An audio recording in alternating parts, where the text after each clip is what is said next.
All right, good morning, everybody. Thanks for being here. We've got about 50 people on the team as well.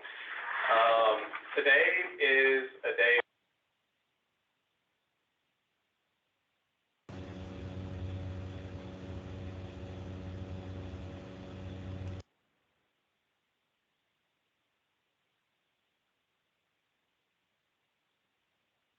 Y'all are deleted, or y'all are audio. Hey there, can you hear us on the phone?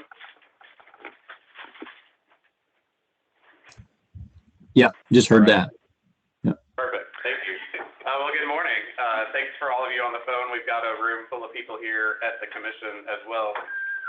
Today is an educational day for the topics that we posted. We'll spend 30 minutes per discussion. We've got 2 PowerPoint decks and 2 speakers that will guide us through it. But I want the time that we spend not being just divided randomly 30 minutes, 30 minutes. So if the first presentation takes 45 minutes, Paul will fill the remainder of time. If the first presentation is done in 15 minutes, then Paul will go, and then we'll figure out what all we want to talk about after that. So I really want the task force members and any SMEs that you have in the room or online today to use this to ask questions. There's no stupid question. I'm learning along with many of you. So please be sure to take advantage of the experts that we have presenting to us today. With that, I'm just going to turn it right over to ERCOT for their presentation. I know most of you in this room. I'm Mark Patterson. I'm the manager of demand integration at ERCOT. So it's my team that runs the that administers the load resources that provide ancillary services, which includes the non-controllable load resources. So let me start off. Let's get the get the slide deck back, guys. Yeah, I'll see what has happened. All right. Okay. Meanwhile, I'll keep admitting folks. I do have rights to do that, so I'll do that. This is a Rushi. Jason, you don't have to worry about that. I'll do that in the background. Thank you. Thank you. Are we needing to wait a few minutes?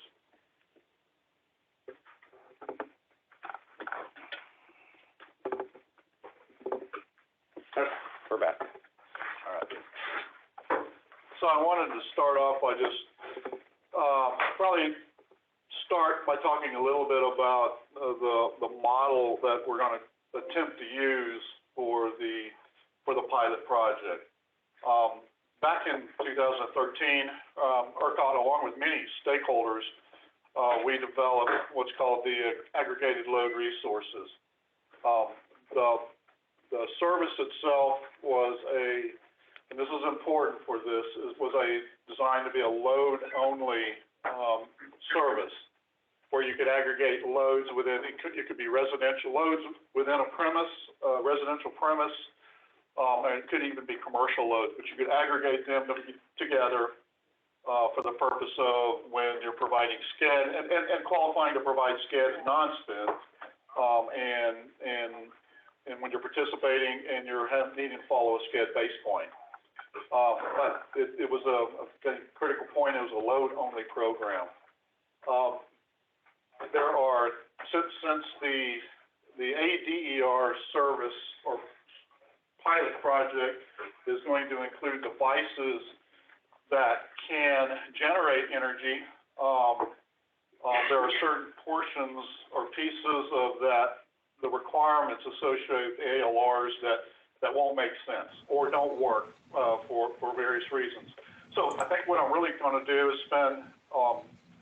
attempt to spend time talking about the differences between the two services, but a heavy focus on really what the requirements would be that we're seeing would be for the aggregated distributed energy resource for the pilot. So yeah, no, I got it. All right. So let's jump into the first thing. The first part is, again, since we're using the ALR model, we need to make sure that the ALR itself will always be a load resource. There are things that we believe it breaks. We feel pretty confident that it breaks, or there are validations that we cannot do. under the ALR that we're gonna need to do for the pilot. So to make so since there are devices that can export, we're going to need to figure out a way to make that look like it's always a load resource. So what we've talked about we're talking about two different ways to solve that problem. One would be, if you get the QSC will get their aggregation of premises, residential premises, and if there is a net export, when you aggregate all of those premises together, if there's a net export to the system, that the QSC is going to need to go out there and add to that population other non-controllable loads to bring up the entire aggregation to where the aggregation itself will still always look like a load to the system, okay? Mark, Still, some of the sites may be able to export, some of them may, but you're going to have to, one option is that you're going to have to add these, what's called clumping, and some of the terminology we've used is clump additional load that's non-controllable. The other thing that we've been thinking about just recently, maybe I'm not even following, yeah, we are. The other thing that we're starting to think about as well is, well, maybe instead of having these loads, additional loads that the QSC is going to have to bring in, maybe just do an offset in the telemetry in the COP to where at least from ERCOT system, it looks like it's always a load. We have a lot of reservations that we have about going that route, but we're not prepared at this time to make a call if we're going to be able to allow that or not. It may break other things in our system, such as power balance. We're solving congestion through SCED. Okay, so that's going to be, that can's going to be kicked down the road for now. hey, Mark, sorry to interrupt you. Most folks can't see the slide deck on the screen. That's my experience too over here. You can't see it? All right. No slides yet, guys. Oh, no, I haven't taken a day off in 15 years, so I'm definitely not gonna start now. And if others on the line can please mute themselves, there's some background noise. Thank you.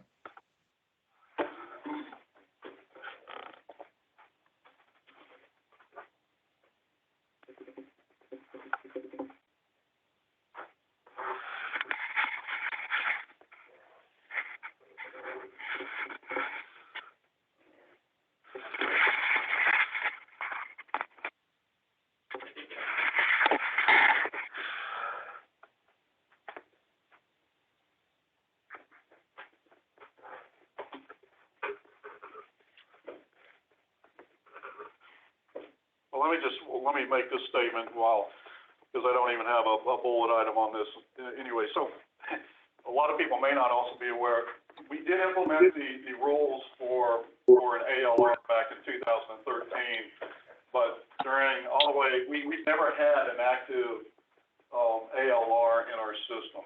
So there's a concept that are in the requirements document.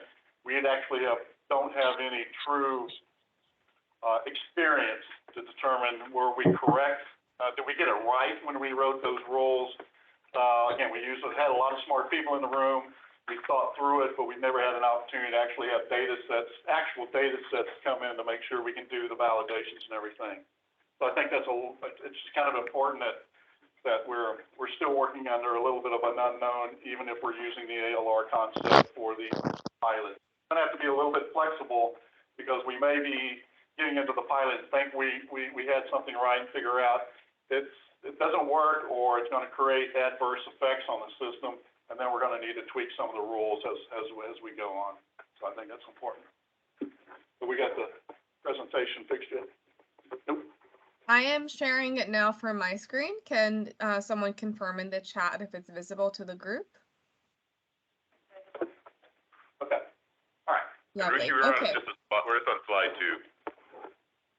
Yeah, and then we're actually, I'm getting to the last couple bullets on slide 2.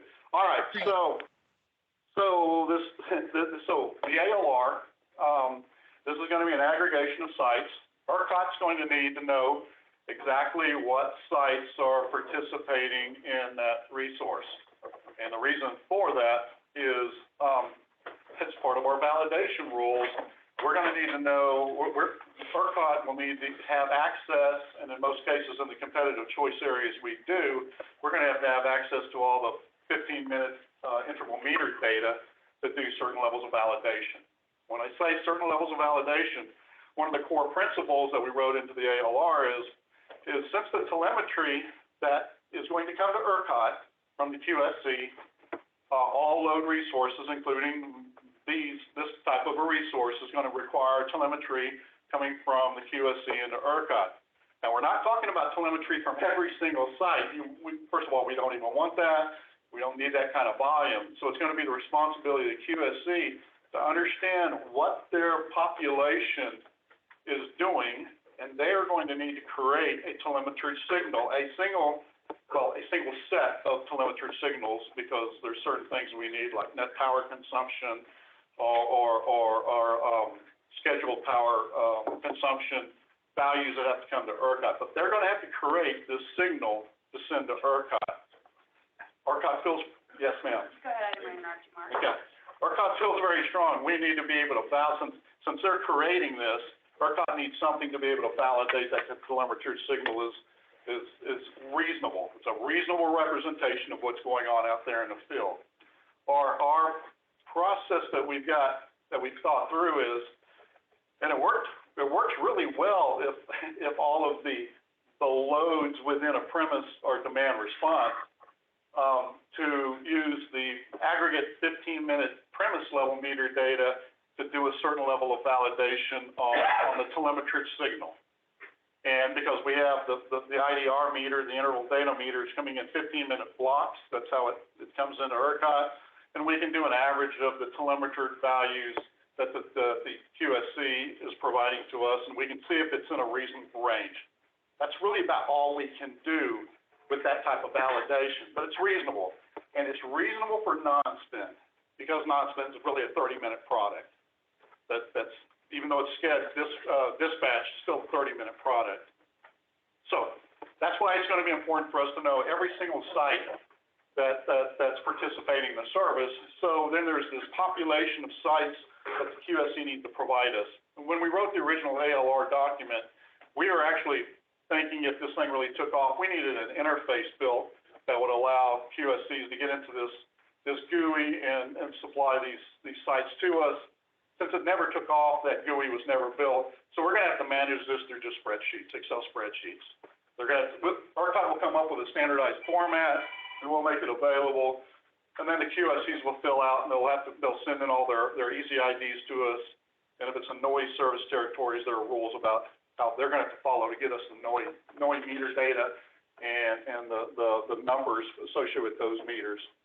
So there's the original population they have to send to us, and then, as we all know, the residential premises, there's move-in, move-outs. People may decide they don't want to continue to participate, so there's churn in that population. So there's going to have to be a process where that's going to have to be updated. We're thinking monthly, so that ERCOT knows what meters are actually out there. Now, when there is a population change, it's also going to be the responsibility of the QSC to modify their telemetry that they're going to be sending to ERCOT appropriately.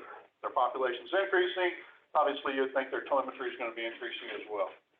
We're going to put some bounds around that because there are going to be participation limits in the pilot.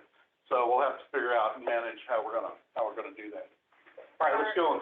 Yes. You said IDR meters. I'm not sure most residential customers are going to have IDR meters. Yeah, I'm sorry. I keep using the word IDR. It's still an 15-minute TDSP interval meter data. Let's put it that way. Okay. All right. So I apologize for using the wrong terminology. Hi, so if we're gonna do questions in the middle of the presentation, if I could request that any speaker please identify their name and company for those who are on the phone, since we don't have video on. Thank you. Martha, Encore. Did y'all hear do we have mics spread out around the room? Yeah, we did. All right. All right, Ned. Hey, Mark.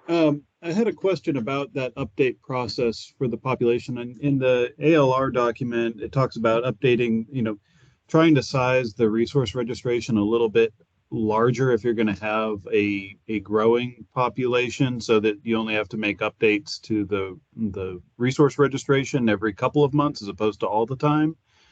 Are y'all thinking it would be the same way here? Like, would you expect the telemetry to update in real time and then just do the monthly update to y'all through the spreadsheet?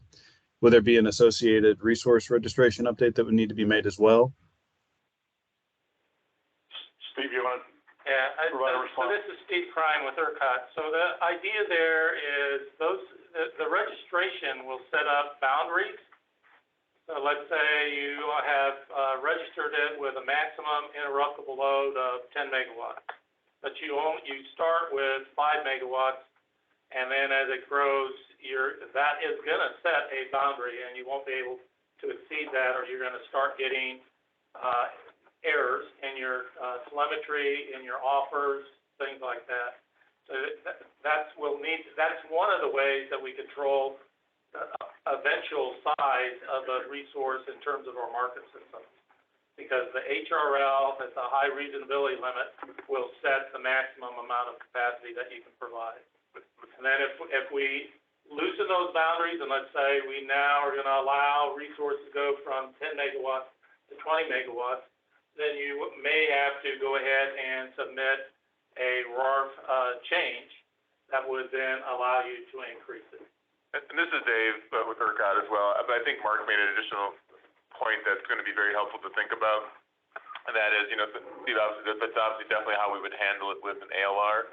We will have to just be a little bit more thoughtful about that, potentially because of the fact that we'll have limits for the pilot participation. So we wouldn't want necessarily someone to apply for it and register for megawatts and, vastly exceeding what they are doing in the near term, essentially not allowing for someone else to participate. So that's probably a problem we can work around, but it is just something to be thoughtful of. That's a little distinct from how we would maybe manage ALRs generally. Right. Yeah, that's a good point. Thank you. So just to recap, there are basically 3 points of data that y'all will need. One is the registration, which will have a bound around it. There'll be a monthly update, which will have the total number of premises that are in the aggregation.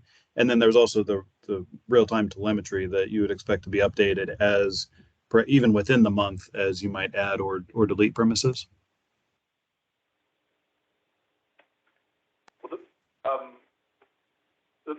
Maybe I didn't capture the last one, the telemetry that you were mentioning. That's going to be real-time telemetry that'll be provided to ERCOT continuously for the resource. Yeah, that's right. So I was just trying to be clear that there are 3 different data points that'll have different time chunks associated with them.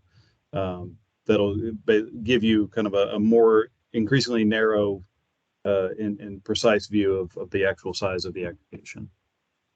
So right now, I would say I think that's accurate.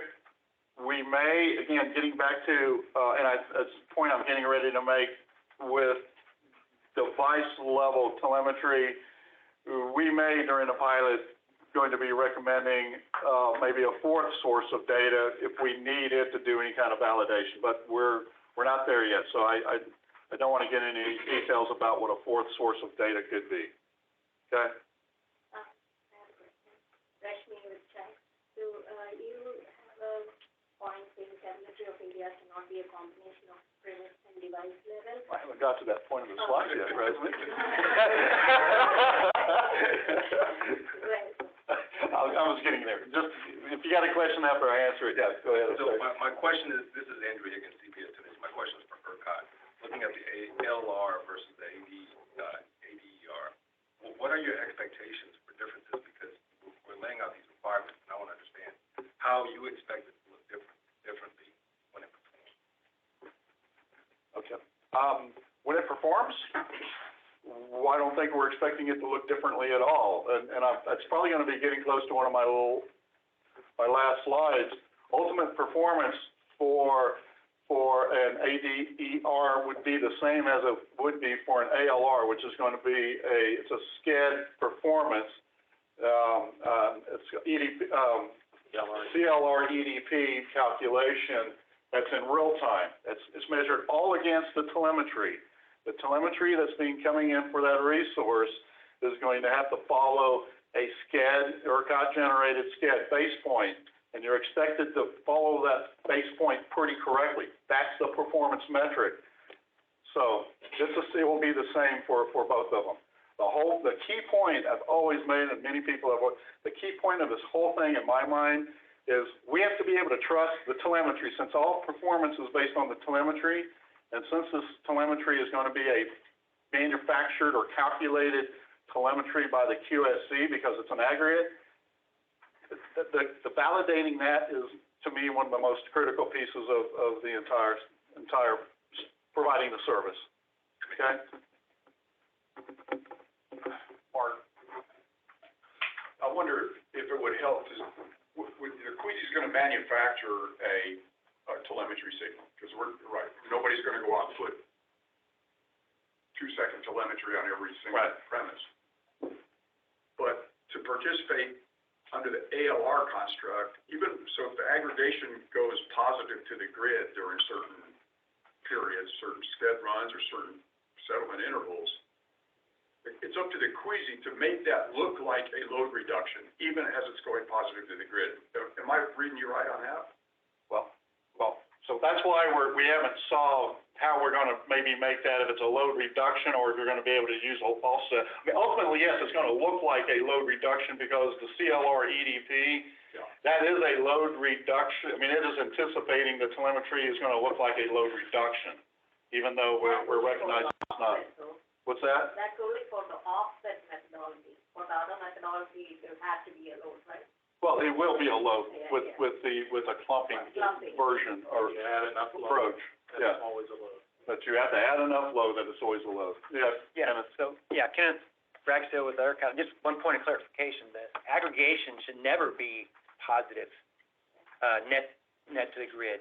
We're letting individual metered sites within the aggregation can be net gen, but the aggregation can never be, net to the grid. Yeah, and to add what I think he's saying, I don't think right now we're saying if it happens to be, we're going to clamp it. I don't think so. I think it's going to be on the QSC to make sure it's always a net load.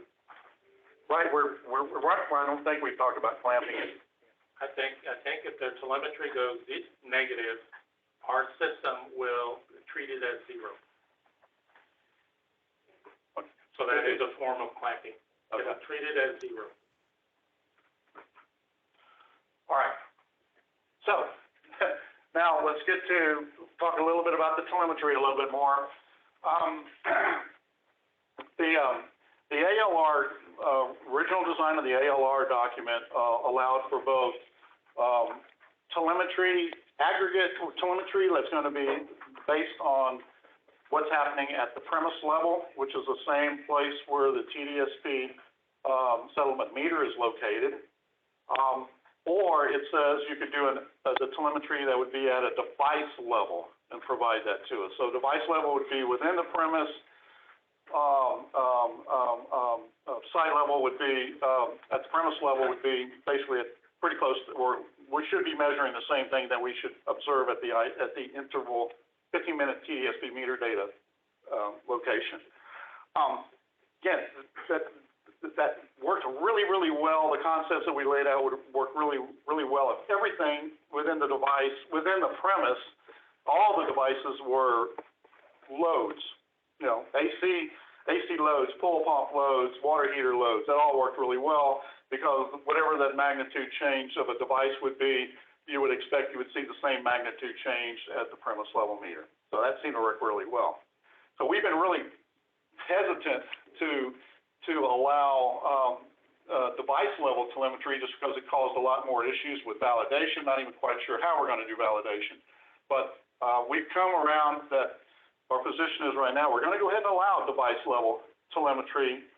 But I'm also saying right now, we're not quite sure exactly what tool we're going to use to validate. We're going to have data that's available to us. Since we've never had data sets to compare to, that's something we're going to have to learn during the pilot. If device level can be used, or if we're going to allow device level, there could be another source of data to come into ERCOT. What other sources of data maybe we're going to have to require if you're using device level so that we could do a validation, okay? Now, I think getting to your point, Resme, or maybe your question, for a single ADER, and I added this late yesterday, a single resource, we can't have a combination of part of it being site level telemetry and part of it being a part of device level. I think if you want to do that, you need to separate those out into two different resources. Okay? I just don't know how, if you mash them together, that really is even going to cause us a bigger problem with trying to even do any kind of validation on the telemetry. So, Rashmi, can you tell me what would be the issue, and why I'm asking is because so device level would be varying, and then you need some premise load that is more stable to combine to make it like perform the way we want it to be, and in ALR. So ideally, we want it all aggregated at the device level, but we cannot use, we would need system changes in ERCOT to model that, right? Because it cannot go negative. So we are combining it with the load to make it work in the ERCOT system. So it would be most ideal to combine it with a load that is very stable. So it may not be the load that has the devices. You want some other load that is very stable. So then it would be more flexible if you can allow device combinations with a premise that is stable. So, Rishmi, I just want to make sure I understand the question. So this is Dave with ERCOT again. So I guess, Mark, as an example, if we know this whole clumping proposal that we'll talk about a little bit more, we know that we can technically do that. In such a case where we're going to be using device level telemetry for all the devices that are technically responding. For the non-responsive load, the clump load, obviously that load doesn't necessarily have a device added. So presumably for that load, we would have to just use premise. That's not technically device telemetry. Yes, that's what I was saying. That's what I was, okay. Yeah, so then it should be okay, right? You can have the validation and we can provide both device and telemetry, device and premise level data, and you can see aggregation is responding and the device is responding. I think that creates more flexibility.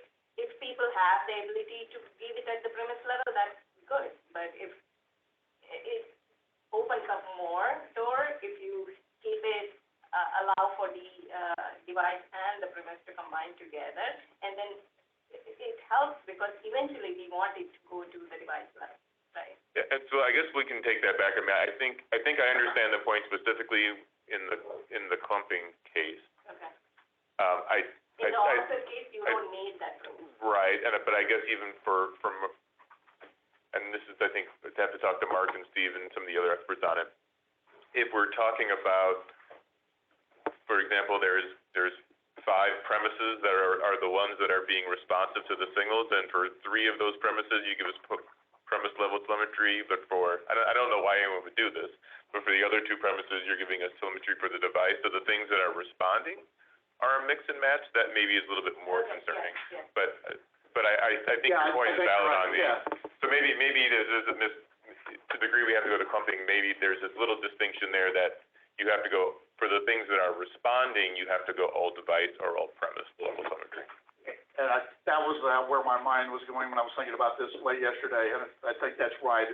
If the clumping load isn't it's going to have to be flatter. I don't think you're going to be able to follow the CLR. Very predictable. Yeah. It's going to be very predictable, yeah. Yes. Or you're not going to be able to, Yes. yeah. All right. So just a time check, so we're 30 minutes in. There's some questions in the chat, but I would say follow up with ERCOT on those questions so we can keep plowing through the information. All right. I'm going to try to speed it up because there are things that I put in this presentation that there's the performance metrics that we would expect when we're going to be trying to validate the telemetry. Those are the same specs that are in the ALR document, so we're not planning to do anything differently. We're just comparing the meter data to what's happening at the TDSB 50-minute settlement meter data. The key point here, we're going to be requiring all the same telemetry points that are required for an ALR or a CLR. Let's put it that way. A CLR that is an ALR, except for this, I'm not really seeing a value in what we call an SPC plus 2 telemetry point. That'll at least save you a telemetry point. I don't think we're gonna need to use it for the pilot. Thank you. Okay. Okay, you're welcome. Let's just move on. And I also wanted to say, for the ALR, there is some language in the ALR document, you see that talks about baselining the population, that we have to be able to baseline it. And part of the reason we wanted to baseline it for an ALR is, if you can baseline it, then it tells you that it's a predictable type load. It's not a highly fluctuating, all over the place type load. In this, because of the types of, I think because of the types of loads that we're going to have, and especially if telemetry is device level versus premise, I'm just gonna go ahead and say we're not gonna do baselining as a rule. I'm gonna be this way, as a rule for the pilot. We have the data there if we wanna try to do a baseline, and so we may wanna do it, but I'm not gonna write in there a requirement that ERCOT's gonna baseline every single load. Because as far as I'm concerned, performance is always going to be, the key point is the telemetry, validating telemetry, and if you can pass the metrics for a CLR EDP while you're participating in SCED, that should be good enough. So again, not going to do any baselining, so that takes ERCOT a little bit off the hook for that. And then the final thing is, once you've met all, the ALR has met all the requirements that we're talking about, and we're putting around ADER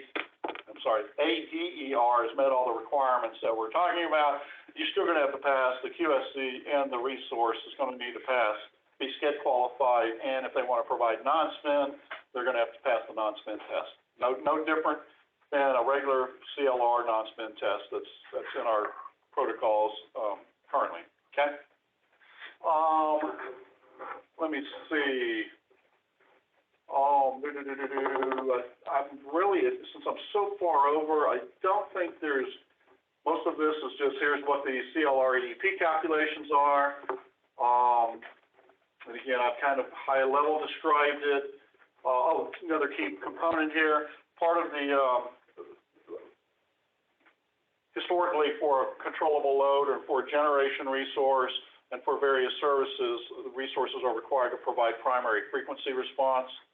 And what primary frequency response is, it's a response that's automatic based on the frequency of the system. And there are rules around that, but we're not going to require that the ADERs be able to provide primary frequency response. And it's also a part of the calculation of CLR EDP. So if you're not going to provide it, of course, that will be just a zero component of the CLR EDP calculation.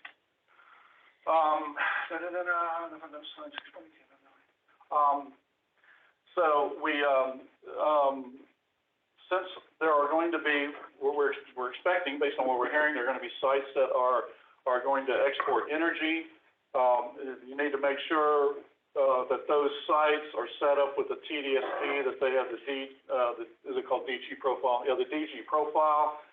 Because if it doesn't have the DG profile, then it's my understanding that the export channel of that meter doesn't come into ERCOT. I mean, there's two different channels on them, these meters. There's the import channel, which is the consumption channel, and then the export, which is the energy coming back out in the ERCOT system. So you have to make sure that they're set up with the DG profile. If not, we're not going to get the information we're going to need to do the validations and everything else.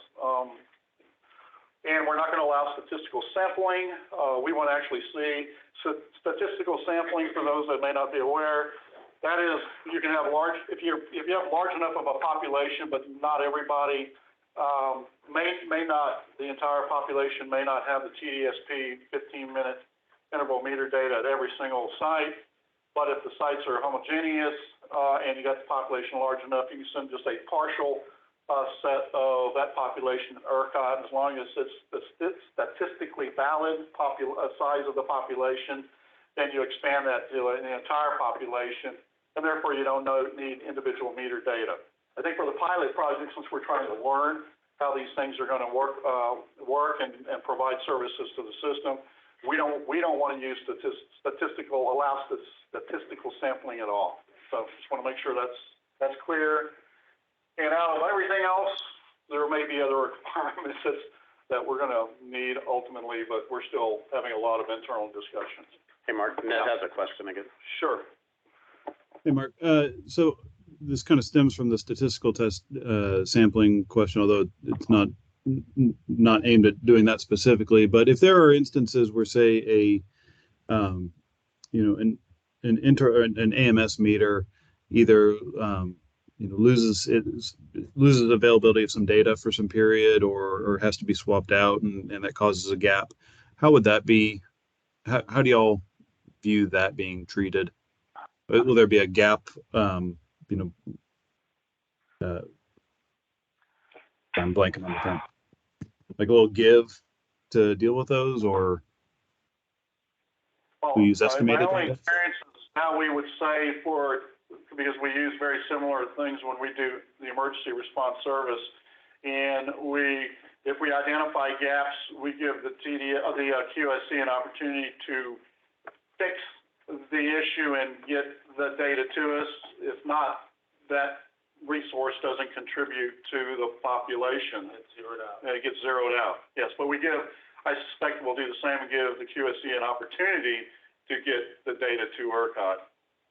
So that may be an instance where having device level information to back up the premise level data might be useful. Could be, but we're not going to, I wouldn't suspect, we're not going to create the data to fill in holes if it's not available. We would require the QSC to do that. Sure. Within certain rules. Okay. Thank you. You're welcome. So I think I completed my part. I know there's a few more. Let's just go to that thing. Yeah. So these are some supplemental slides we had, but I know I'm already running long. So I know Kenneth was going to present this part. He said it was going to take 5 minutes. So I'll leave it up to you. Do you want to go ahead and give it to Paul, or do you want? Yeah, if you can hit the high point, Okay. that'd be great. Yeah, I can do it in 5 minutes.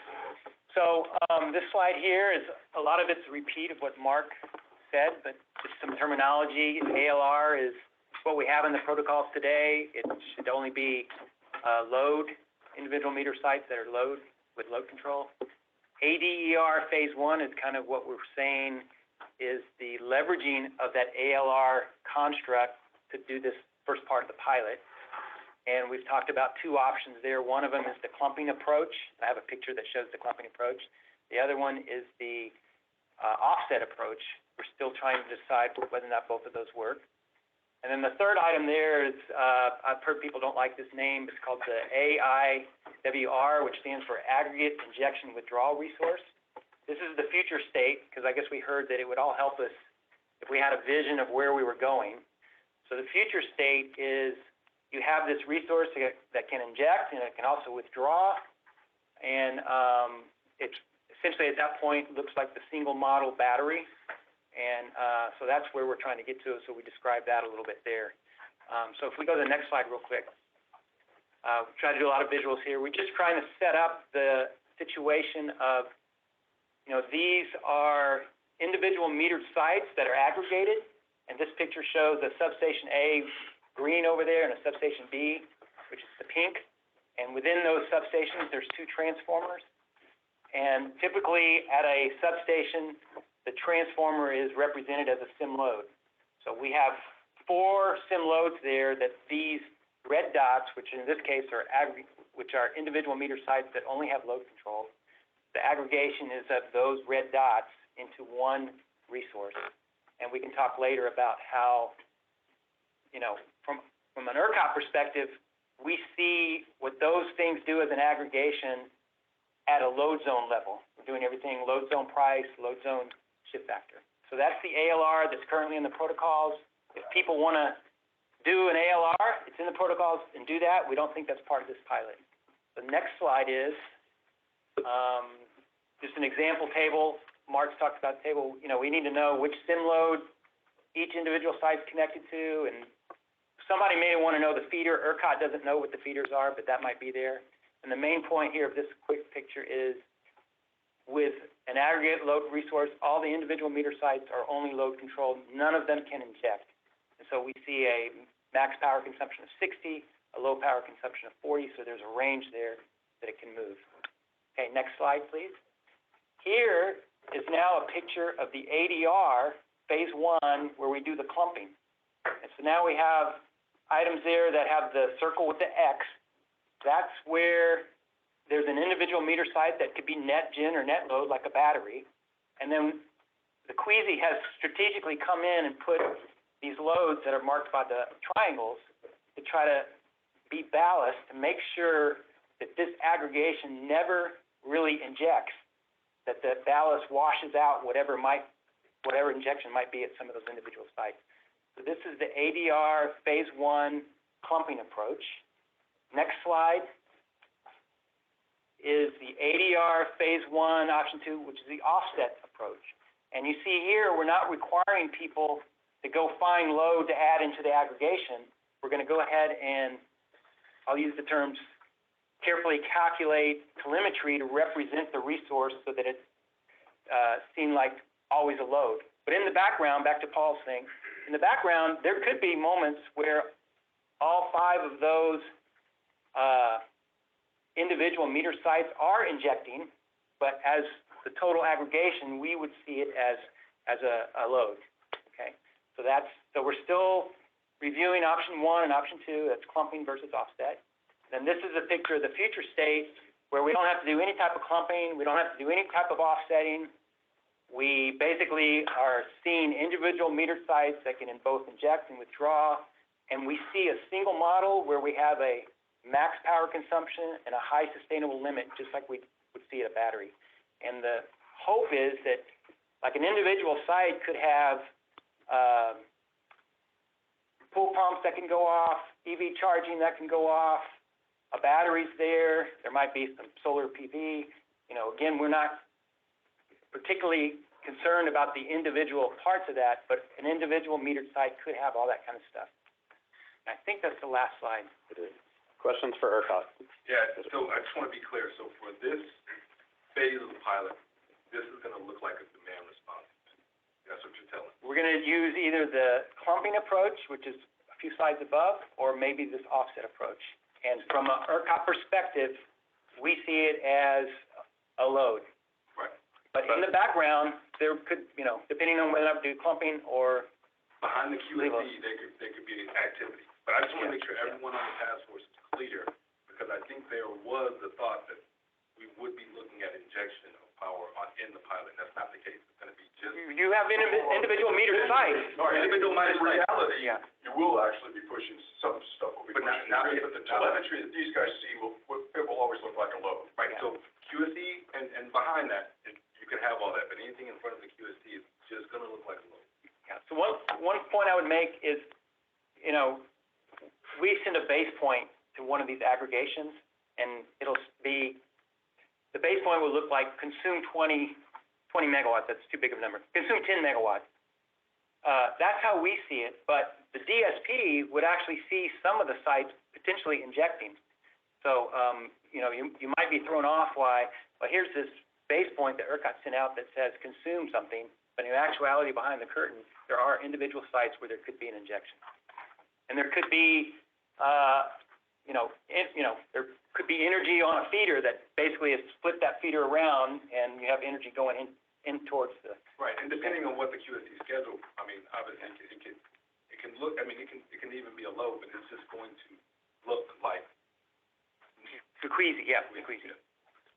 What SIM stands for? Yeah, Burton with SEBA.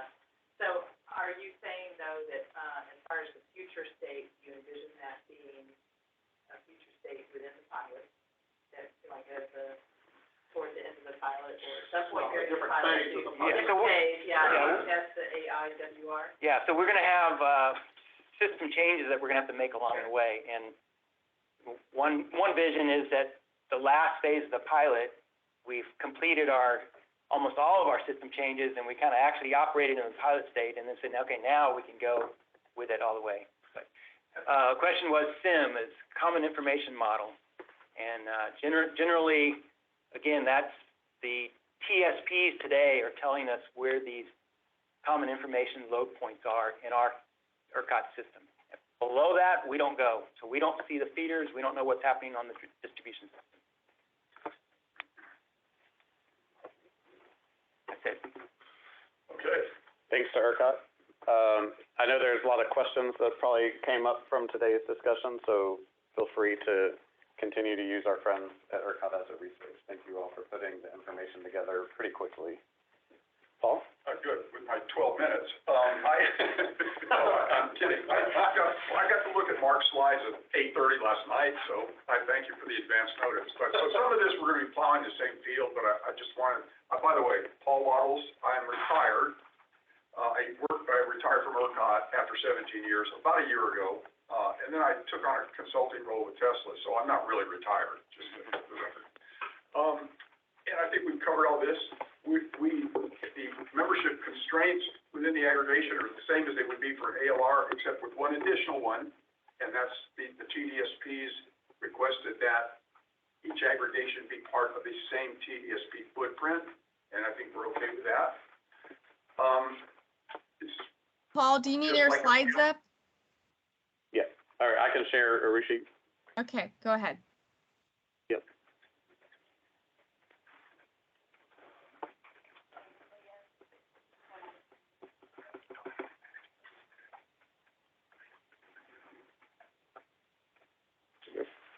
Okay. Now, number 2 on here is not applicable based on the fact that we're going to make these things quack like an ALR during the first phase of the pilot. So ignore number 2. The 3, telemetry. We'll get into that in a second. So go to the next slide, please, Jason. So we're constrained by LSE QSE, constrained by load zone, and constrained by TDSP service territory. We're in full agreement with ERCOT. You've got to be qualified for SCED, and you've got to be able to demonstrate that you can provide primary frequency response. Not arguing with that.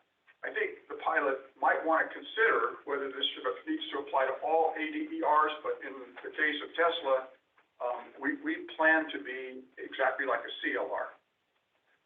And then we talked about changes to the ADER population. This is exactly what Mark said. We agree with it. Next one, okay. And of course, we've been talking about this, but at some point in the future, when the ADER no longer quacks like an ALR, but in fact it's something that can go both directions, and the ERCOT systems can handle that. It's going to look like an energy storage resource at that point. It's just going to be aggregated, but it's going to be the same kind of thing. ESRs participate, and this is in today's world, which we call the combo model era. They're CLR when they're withdrawing and they're submitting real-time market bids to buy up to their specified price. When they're pushing to the grid, they are a generation resource. They are submitting real-time market offers to sell for energy injections. That's a future state. We've always talked about how we're going to do this at the outset of the pilot. We're going to make it all look like load reductions. So next slide. Telemetry, not arguing. All resources with a capital R in ERCOT have to provide 2-second telemetry via ICCP protocol, Intercontrol Center protocol. It's part of grid operations. Not pushing back on that at all. We realize you've got to provide the ICCP telemetry. Again, we appreciate ERCOT being flexible on device level versus premise level. In our case, and by the way, that was part of those market rules that Mark talked about that were published in 2013. I was at the table for those, so I remember those days. And we did contemplate device level telemetry. Even then, we were looking at residential aggregations where the air conditioners and maybe the pool pumps were going to be the devices. In this case, it might be something like a battery. The devices are the workhorses in this thing. They are actually responding to the signals. They're the ones providing the service. They are moving up and down based on the base point instructions. And therefore, in our opinion, device level telemetry is the most realistic way to measure the performance of the ADER. So we appreciate ERCOT being flexible on that, and we look forward to developing that out further. And the rest of the load, of course, will not be that would be in the clumping model. The other clump of load would not have any response capability at all, whether it's demand response or anything. It's just load. It's just sitting there. So I didn't want to count on this too much, but the reason that we think that the other thing that's very encouraging to us is that ERCOT's not going to try to baseline an aggregate DER. When you baseline somebody, you're trying to model that load so that you can predict what it would be doing in the absence of a deployment, so that you can measure what they did during the deployment. That's fine, and that's doable if you're talking about general large aggregations of residential customers, because they all sort of look alike over time.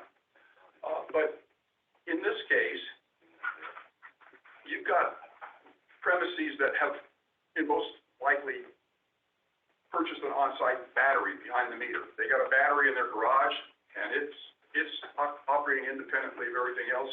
But it's the same type of premise might very well have solar panels on the roof. It might have an EV charger in there, and those are the kinds of loads that are very difficult to baseline. When they start, we've got all sorts of different stuff going on within the premise. So this is another argument, in our opinion, for device level telemetry to be the primary source of performance monitoring. All of the above would be noise if you're evaluating premise level data. So even if the devices are responding perfectly, the response could get lost in the noise. And we need to work through this. I think Mark said you didn't want two telemetry streams of device level and premise level coming in simultaneously, but you will always be able to look at the 15-minute metering. Martha was accurate to point out, IDR meter is actually a subset of an IDR. All meters in ERCOT in the competitive choice area today are interval data recorders.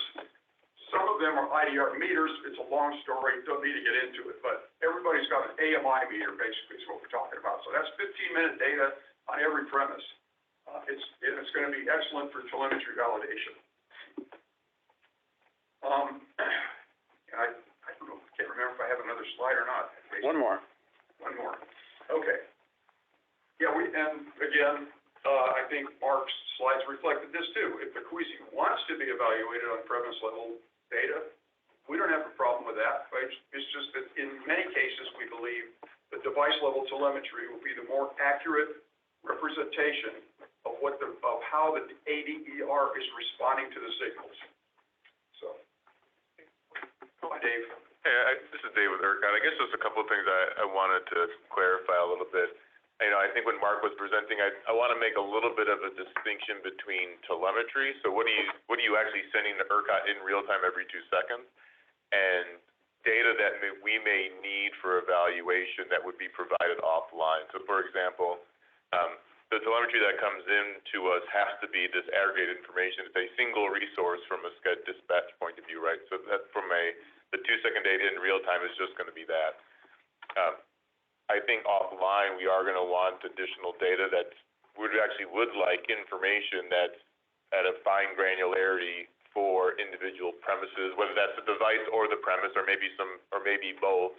And that really ties into some of the other things I know we've discussed as part of the workshops or the task force, maybe the sort of logical node approach that would require an understanding the benefits of doing that or the need not to do it one way or the other. That's going to be dependent on being able to have access to what's really going on at the individual premises. So there is going to be, I think, I don't want to call it telemetry, but we'll want that sort of level of granularity of data if we can have it for individual sites.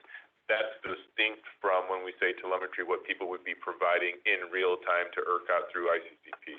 So that's just one thing I wanted to make sure there was a clear distinction for the group on. And I think that will be on request from ERCOT, right? Yeah, well, I think in some cases we're gonna try and get as much as we can, again, because it's going to be necessary, I think, to evaluate some other potential, hopefully better ways to do it in a later phase. Rashmi with also.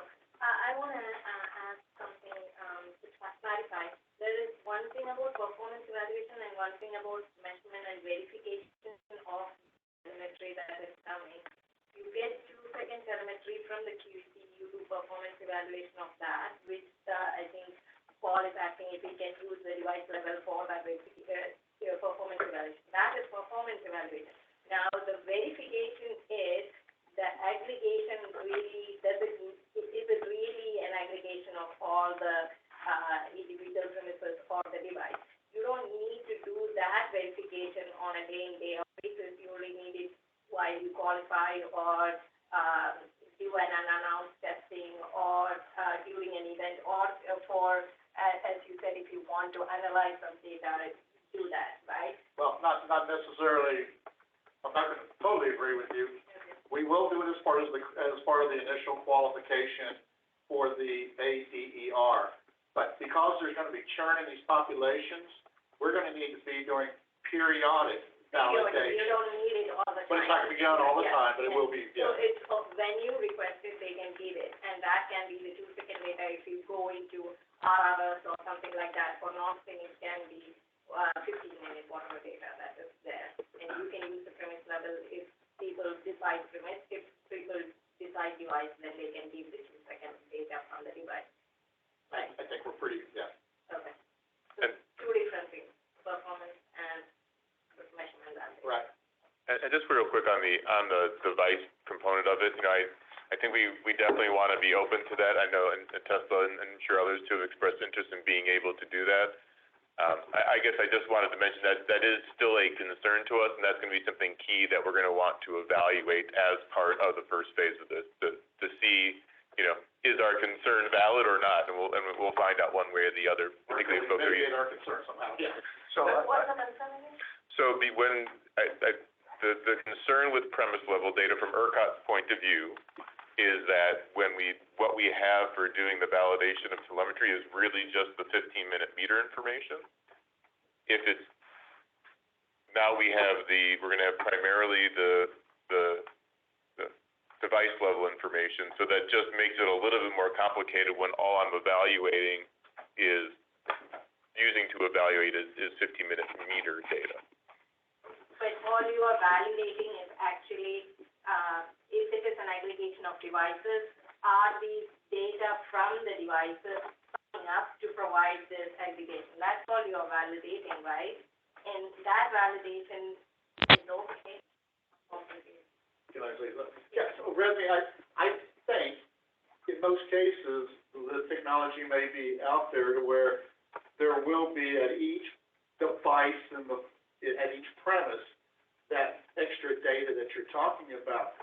I think we need to be concerned about, and maybe I'm wrong, when we're running for the pilot, we don't want to say you can only participate if your technology has that capability in the field. Okay. So that's why I say, if you have it, that's probably gonna be a good solution, but I don't think we ought to kick everybody else. You're making it more open, where people who don't have device level telemetry, you can validate it. They'll have something. But if people have device level telemetry, you are okay with using that device level telemetry for validating? We think we're gonna be fine, but I'm just So then that's clear. solve your. Well, I noticed Ned's got a good question in the chat room here, so I wanted to get to that, but, one thing I wanted to tee up today, and as this pilot goes on, at some point, we want ERCOT to trust the data that we're sent. We want ERCOT, we want the data to be trustworthy. And so if the data source, and let's look down the road, let's say maybe we're in the responsive reserves or ECRS or something like this. Some of that data is going to come from the QSE. It's not going to come from from Encore, which is an independent, trustworthy entity that ERCOT has always trusted. I would like ERCOT to start thinking about what level of certification or qualification would you need to deem quasi-generated data as trustworthy. Yeah. I don't think we're there today. We're not going to get there today, but I just wanted to tee that up. And so Ned, Ned's question at 10:58 was, hey, will each aggregation be assigned to its own unique resource node? And I probably ought to let Cy answer that, but this was, we talked about a logical resource node, which is similar to, the way ERCOT models combine cycle generators. Go ahead, Cy. Sai Murthy from ERCOT. For the first phase of the pilot, yes, there will be, it's implicit assignment to not a resource node, but a settlement point, and that settlement point is the load zone, applicable load zone. So all resources dispatched by SCED will have a settlement point.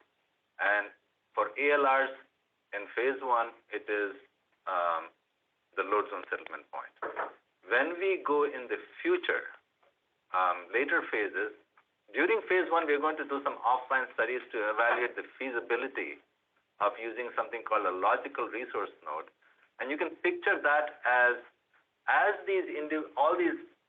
for an aggregation, if you roll up the premises up to the transmission level that ERCOT models, they might be connected at different points in the transmission model.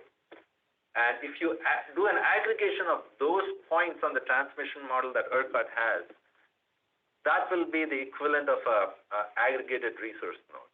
And that's what we're going to kind of look at the feasibility. Is it worth it? Because that is a significant system change. So we really want to do offline studies to make sure. And can I do offline studies without even the pilot? Yes.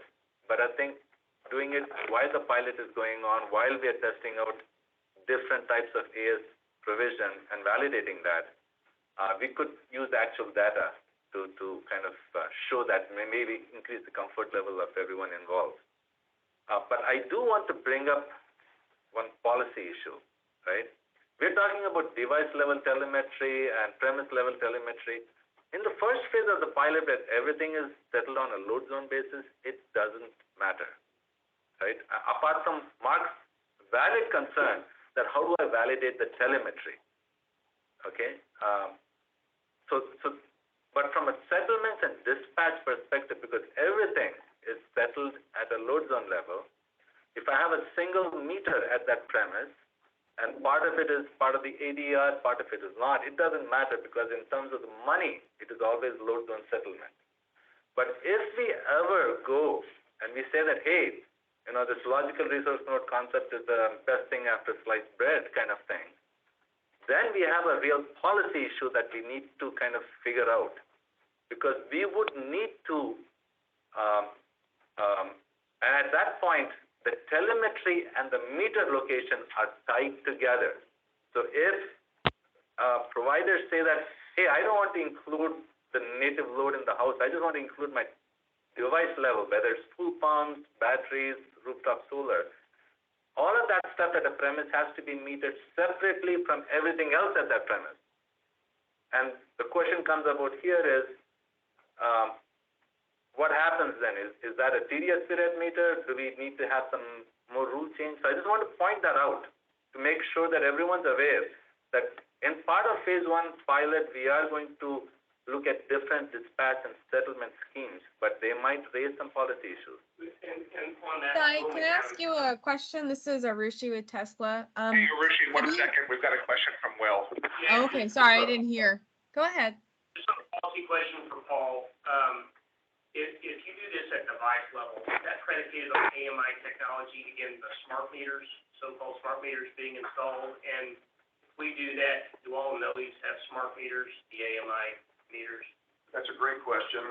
My friend from CPS might be able to answer that. But I know that 15-minute interval meters are basically 199% of the ERCOT competitive choice areas have that.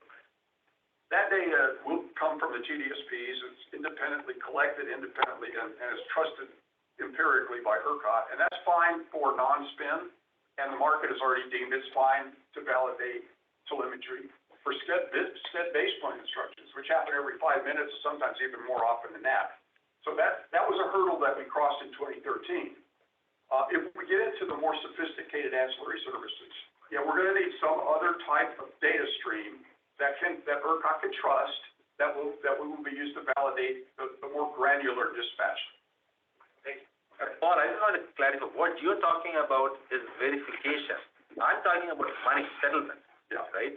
So if, I'm talking, that's why I was hesitant to kind of bring it up in the first meeting itself. It probably is better for future training sessions. Is if we go with the logical resource node concept, right? The money settlements, we'll have to figure out who is owning the meter, who is sending the data to ERCOT, because that, are we going to change the policy where saying it doesn't have to be TDSP, but it has to be certified to someone else? I don't know what that is, where we're going to go with that. Can we go to Arishi first? Hey, Arishi, go ahead. Yeah, sure. So I thought it was helpful that you noted that maybe logical resource nodes are a good idea, and you kind of have to figure out when. I think that one of the values of having this pilot be a fairly long period of time, right? We're thinking 3 years right now, is going to help us figure out what the timeline for those policy decisions will be. So yeah, I agree. We don't need to get it all done even within the next few months. But Oh, no. yeah, right. So I mean, like the direction of that. I mean, we're looking at No, absolutely not. tons of penetration. Yeah, I just want to kind of make sure people understand that, because right now we're really talking about telemetry validation, device level, and that is absolutely important. But yeah, there is another thing coming up. I just mentioned this because there was a question on this unique resource node cost thing. I just want to tee that up. And I'd like to highlight that for the task force too. So one of the most kind of interesting pieces of this pilot is figuring out in the long term, how do we balance sort of the ERCOT desire for the market to go nodal for any system that exports with the fact that we're going to have more customers, but the more customers and more DER types you add, the more you want to streamline a customer experience. So we'll have to keep thinking about that too in the long term. Is like, how do you get more participation from this part of the demand side of the grid? And also balance it with what customers want, which is a simple experience, right? And a good experience for them. So they get a whole bunch of devices and, we've installed different metering, different equipment, and the cost of everything goes up. If we're trying to make this more accessible to customers, every policy decision that we contemplate or recommend, we do have to think about just equity and cost too for customers, and like how do you balance that with what the market needs in terms of validation and policy around that, and settlement and metering, the whole thing. But this is one of those areas where we will have a lot of work to do just to think about what our recommendations will look like year over year based on how many participants actually sign up and where we think like the megawatts are headed. Okay, so my thoughts are along the same lines as Alicia. I was going to ask about the reason why we want to go into the logical resource node is for congestion management and more granularity. We might be able to look at it like when we approve an ADR, we don't take like the feeders that have problems or areas that have problems. And if we go in the direction of like California to do subnet, then the issue of the device level settlement will not come, right? The policy problem will not come. Then it will still be the subnet load zone, and the load will be settled there, and the device will be settled there, right? So again, this aside from ERCOT, Cal ISO calls it sublab, just to make it clear. But even in California ISO, they have an option. So what you're talking about is smaller load zones, right? And then saying, hey, we will live with the error because it might not be much, right? That definitely is what we would like to look at too, right? And what Arushi said is fine. Is it? I mean, going with the logical resource node is theoretically it's accurate, right? But is it worth it? Right? So we have to. There is other methods or other methods with acceptable errors. Right? Minimize error. So all of that has to be taken into account. With smaller load zones, again, what we will be faced with is that everything in that smaller load zone has to be settled at the smaller load zone price. It's not that, again, you don't want to have the thing that you have a single meter and the part of the load is the bigger load zone and this is a smaller load zone. That doesn't work. Because you cannot differentiate the megawatt hour volume between these two if you only have a single meter. So So Andrew Higgins, CPS Energy, one, noise are not all AMI, right? So they're going, you look at Federal and they're about 70%, and it just drops from there. So, you know, that would exclude a lot of Texans from participating if that is required. The next thing I want to talk about is essentially settlements, and this is one of the things that I brought up with Arushi day one. If we have in our load zone, in Shannon Rock, functioning in a very similar way, it takes 30 days for us to do settlements. And we have all the data that this is all digital. It still takes 30 days because there has to be an opportunity to argue, might not be the wrong word, but I'll use it, argue about what was actually put back on the grid. And if we're gonna have individual customers, they're gonna have some type of resource that they can go to make sure that they're being compensated appropriately.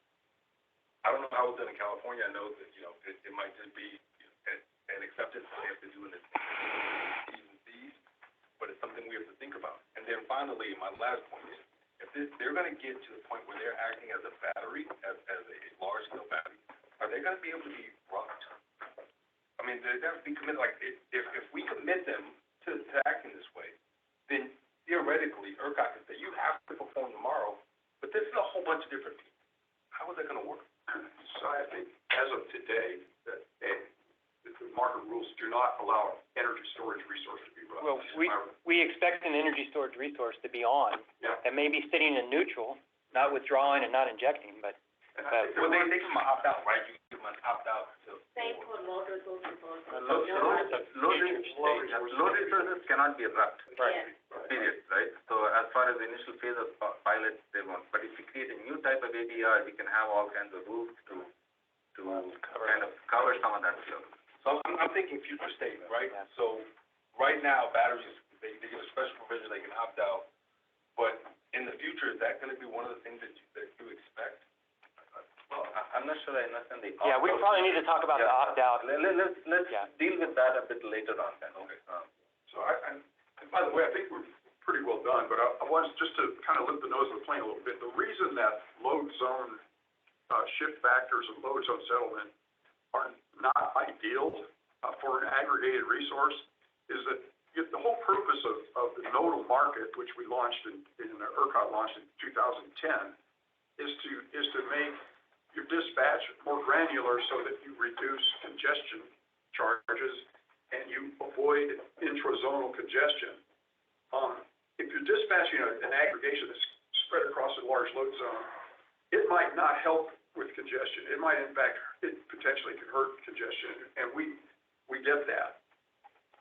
But you're always going to have, in an aggregation, some people performing, maybe some people overperforming, and some underperforming. So the problem never completely goes away, but the logical resource node will get us much further downfield. So hopefully that's, I didn't further confuse the issue. That was my intent, was to try to explain why we're doing this, why ERCOT's doing this. So let me ask you, I know we're over time, and I want to respect your time. I think you see why I scheduled, extended some of the meetings to 90 minutes instead of an hour.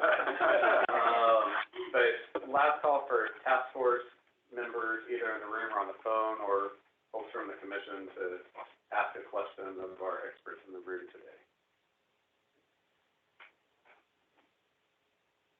I just want to say, this is Arushi with Tesla, Vice Chair of the Task Force. I just wanted to mention for the whole group, commenters, folks that have commented in the chat, if your question didn't get answered, I've done my best to write them all down. And if you have more, one helpful way of putting more questions into us is either filing them for staff, for ERCOT staff, or for other presenter in the docket, or just sending us an email, and I can put my email in the chat right here, and you can send me questions, and I will field them to the right person. Thank you. And I guess, Arushi, too, this is Dave with ERCOT again. I think Catherine and I guess, are technically our liaisons or the main point of contact for the group, too. So it's easier, too, if you just have a question today or just any time, obviously feel free. And I think we actually had circulated the phone numbers and email addresses, and then both mine and Catherine's on there. So all the technical stuff, you can just actually send it to me. You can leave Catherine off. We can save her time for something else. But I'll make sure to filter around too and get an answer back to folks. Great, thank you. And for those that are not members of the task force, we will file today's presentations in the project so that you have access to it. I want to thank everybody for participating on the teams. We had about 100 people on. So I know that's a lot of folks from our organizations that are helping us do all of this good work. Thanks again to ERCOT for pulling information together, Paul, as well. We have 4 of these sessions next week. They ought to be on your calendar. Some of them are 90 minutes because I figured we'd learn a lesson today. We did. I want to remind you, I know that the segments are doing a lot of good work on the must-have discussion. Remember, we have a day-long meeting set up for 2 weeks from today to put all of that on the table. ERCOT will share with us where they are at that point as well. So I know there's a lot of additional work other than these meetings that we'll have over the next week. So I continue to appreciate everything that you and your organizations are bringing to the task force. Have a great weekend.